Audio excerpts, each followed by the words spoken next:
Tinapay mula sa langit.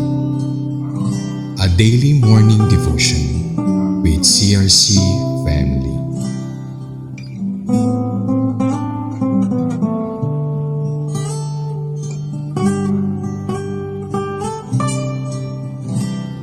Isang mapagpalang umaga kapatid. Ako po si Brother Alberto Rojo mula sa CRC San Pedro. Tayo ay dumako sa isang panalangin. Panginoong Hesus, maraming salamat sa mga biyayang inyong pinagkakalob sa amin, may sa aming mga kalusugan, at lahat ng aming tinatamasa sa buhay ay kaloob niyo, Panginoon.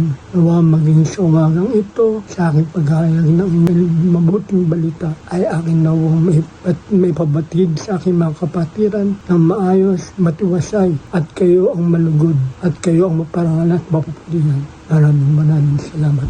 Sino pa ang lipin ni Naphtali? Unang Kronika 7:13. Ang mga anak ni Naphtali ay sina Jasiel, Guni, Jeser at Salum.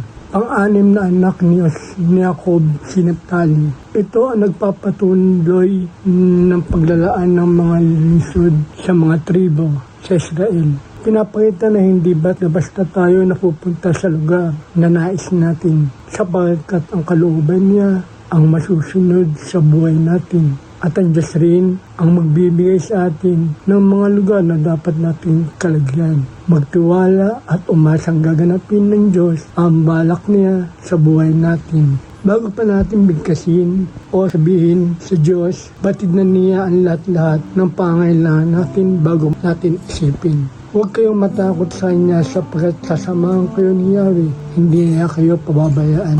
At sa awit 23:4, kahit ang daang ito'y tumatak sa kanlan, hindi ako matatakot sapagkat ikay kaagapay ng tukod mo at pamalo gabay ko at sanggalang. Magandang umaga at pagpalain nawa tayo ng may kapal.